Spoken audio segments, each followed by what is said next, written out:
Hey everybody, Bill Caskey here. In this video today, I'm going to answer the question, how do I handle a big fat slump, or otherwise known as when everything you touch turns to and I'll also tell you why I have a little motorcycle here underneath this saying. Stay tuned.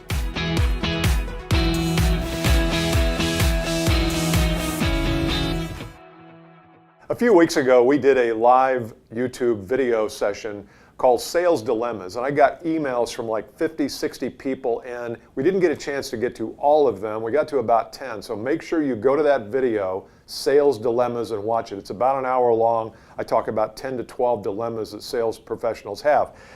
One that I didn't get a chance to talk to, it was a very long letter, a very kind and thoughtful letter written by an owner of a company in Europe. And basically what the letter said was, we're struggling. Our company is struggling. We're not getting the deals we should get. Our competitors are eating our lunch. What do I do?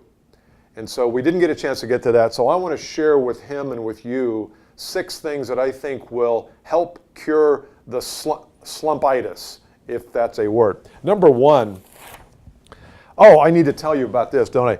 In the beginner's mind, there are many possibilities. In the expert's, but a few. And the person who said that was Suzuki. That's a Suzuki motorcycle. Anyway, I think a lot of times when we have a slump, we need to get back to the origins, get re-familiar with your value, get back to the basics, have a beginner's mind in everything you do. If you were starting your business from scratch today, how would you do it? Would you do it exactly the same way? I don't think you would, because we have a lot of grandfathered in systems and processes that you might not use today.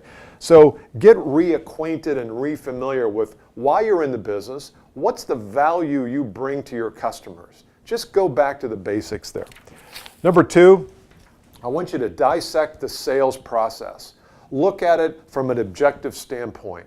Look at it and ask yourself, is this exactly what I would want to go through if I were a prospect of mine?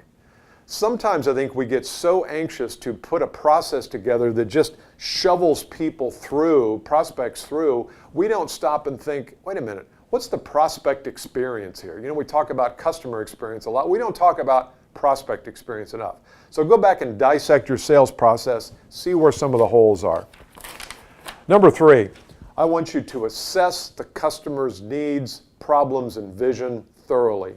When we get away from this and we just start with what do we need to pitch them on or what do we need to sell, we stop doing the assessment in a thorough manner. So you need to go back. If you don't have an assessment, get an assessment. Take the 10 to 15 questions that you typically ask a prospect on the first call or should ask, put it into a Google Doc or some kind of form, and that becomes your assessment. You can charge for that assessment. Probably not if you don't have one. You probably wouldn't go from not having an assessment to charging for one. But get very thorough with your assessment. Number 4, raise the standard. You know, sometimes when we are in highly competitive situations, we tend to level set with the competition. We said, well, they're doing this, so we'll do this. Well, we did this, so they did this. And what happens is everybody starts to look alike. So I say, raise the standard. What would you love to have done with you if you were a prospect in your business? Would it be an educational seminar or webinar? Would it be several videos that talks about the history of the company?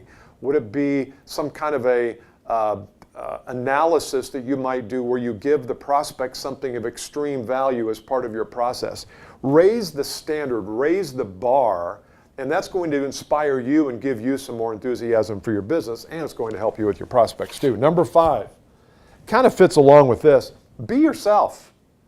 Again, many times we look at someone else and we say, well, we need to be more like them. Be authentically you. If you have a problem with something in your business, or if there's a product that you represent that's not perfect, tell them that.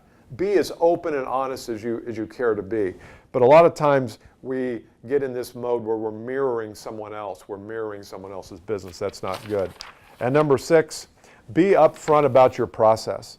If you find that people often go through the process with you and then choose a lesser competitor, Tell them that up front. Say, look, here's sometimes what I find. I find that I'll go through the process, we'll become very clear about what you want, what I have, whether I can help you or not, and then you'll go off and buy from another competitor because it's cheaper. So here's the first question.